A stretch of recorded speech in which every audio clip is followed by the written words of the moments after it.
പോലീസിന്റെ പിടിയിലാകുമ്പോഴും ആ കൊടും ക്രിമിനലിന്റെ മുഖത്ത് തെല്ലും കുറ്റബോധമോ ഭാവവ്യത്യാസങ്ങളോ ഉണ്ടായിരുന്നില്ല.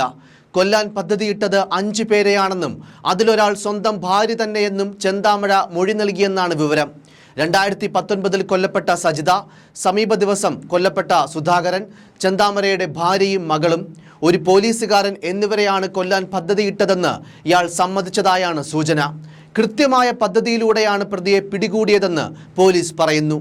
ഇത്രയധികം നേരം ചെന്താമരയ്ക്ക് വിശപ്പ് സഹിക്കാനാവില്ലെന്ന് നാട്ടുകാർ പറഞ്ഞതിൻ്റെ അടിസ്ഥാനത്തിലാണ് പോലീസ് കെണിയൊരുക്കിയത്. ഇരട്ടക്കൊലയ്ക്ക് ശേഷം 2 പകലും 2 രാത്രിയും പോലീസിനെയും നാട്ടുകാരെയും ഇയാൾ വട്ടം കറക്കിയത് കുറച്ചൊന്നുമല്ല. തിങ്കളാഴ്ച രാവിലെയും ഇന്നലെ പകലും പോലീസ് പലയിടത്തും തിരഞ്ഞു. ഇന്നലെ രാത്രിയിലെ തിരച്ചിൽ അതിസാഹസികമായിരുന്നു. 100-ലധികം പോലീസും നാട്ടുകാരുമാണ് തിരച്ചിലിൽ പങ്കെടുത്തത്. ചെന്താമരയെ പലയിടത്തും കണ്ടതായി വിവരം ലഭിച്ചതോടെ ആ ഭാഗത്തെല്ലാം പോലീസ് അന്വേഷിച്ചു. ചെന്താമരയുമായി മുഖസാദൃശ്യമുള്ള ഒരാൾ നെന്മാറയിൽ നിന്ന് ബസ്സിൽ കയറുന്നതായി വാർത്ത പ്രചരിച്ചിരുന്നു. ഇയാളെ പാലക്കാട് കോട്ട മൈതാനത്ത് കണ്ടുവെന്നും ചിലർ പറഞ്ഞു. ഈ പ്രദേശത്തെ CCTV ദൃശ്യങ്ങളും പോലീസ് പരിശോധിച്ചിരുന്നു. ചെന്താമരയ്ക്ക് വിശപ്പ് സഹിക്കാൻ വയ്യെന്ന് നാട്ടുകാരിൽ നിന്ന് ദൗത്യസംഘം മനസ്സിലാക്കി. അങ്ങനെ അയാൾ വീട്ടിലേക്ക് ഭക്ഷണം കഴിക്കാൻ വരുമെന്ന് ഉറപ്പിച്ച് പോലീസ് കാത്തിരുന്നു. വിശപ്പ് കടുത്തതോടെ ചെന്താമര പോത്തുണ്ടി മലയിറങ്ങി. വീട്ടിലേക്ക് വരുന്ന വഴിക്ക് പോലീസ് പിടികൂടി. DYSP N മുരളീധരൻ പറഞ്ഞത് ഇപ്രകാരമായിരുന്നു: 2019 കൊലപാതക സമയത്തും ഇയാളെ പിടികൂടിയത് സമാനമായ രീതിയിലായിരുന്നു. അന്നും ഒളിവിൽ കഴിഞ്ഞ പ്രതി വിശപ്പ് സഹിക്കാനാകാതെ പുറത്തിറങ്ങിയപ്പോഴാണ് പോലീസ് പിടിച്ചത്. അതിനാടകീയമായ ചില രംഗങ്ങൾക്കും നെന്മാറ പോലീസ് സ്റ്റേഷൻ പരിസരം ഇന്നലെ സാക്ഷിയായി. കൊടും ക്രിമിനലിനെ പിടിച്ചെന്നറിഞ്ഞതോടെ പ്രതിഷേധവുമായി ജനങ്ങൾ ഇരച്ചെത്തി. പ്രതിയെ കാണിക്കണമെന്നാവശ്യപ്പെട്ട് ഒട്ടേറെ പേർ തടിച്ചുകൂടിയതോടെ പോലീസ് സ്റ്റേഷന്റെ ഗേറ്റും വാതിലും അടച്ചു. ജനം ഗേറ്റ് തല്ലി തകർത്ത് അകത്ത് കയറിയതോടെ പോലീസിന് ലാത്തി വീശേണ്ടി വന്നു. പോലീസ് പെപ്പർ സ്പ്രേ ഉപയോഗിച്ചതായും നാട്ടുകാർ പറയുന്നുണ്ട്. പ്രതിയെ ഇറക്കി വിടണമെന്നും ഞങ്ങൾ കൈകാര്യം ചെയ്യുമെന്നും രോഷാകുലരായ നാട്ടുകാർ പറഞ്ഞു. അത്തരത്തിൽ നാട്ടുകാരും പോലീസും തമ്മിൽ പലപ്പോഴും സംഘട്ടന സമാനമായ സാഹചര്യം ഉടലെടുത്തു.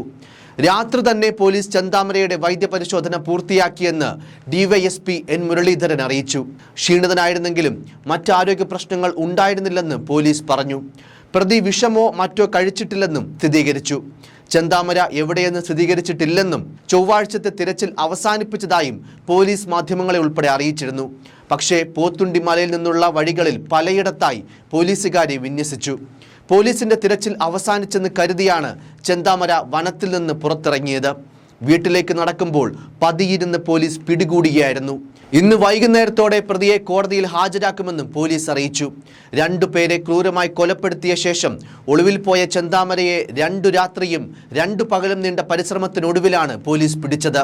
പോത്തുണ്ടി വനമേഖലയിൽ ഒളിവിലായിരുന്ന പ്രതി വീട്ടിലേക്ക് ഭക്ഷണം തേടി വരുന്നതിനിടെ ഇന്നലെ രാത്രി ഏകദേശം 10 മണി കഴിയുകയാണ് കസ്റ്റഡിയിലായത്.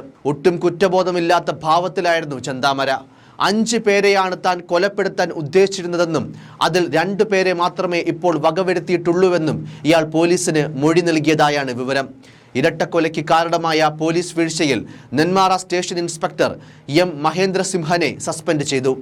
പോലീസിന് വീഴ്ച സംഭവിച്ചതായി ജില്ലാ പോലീസ് മേധാവി അജിത് കുമാറിന്റെ റിപ്പോർട്ടിന് പിന്നാലെയാണ് ഇൻസ്പെക്ടറെ ഉത്തരമേഖല IG സസ്പെൻഡ് ചെയ്തത്.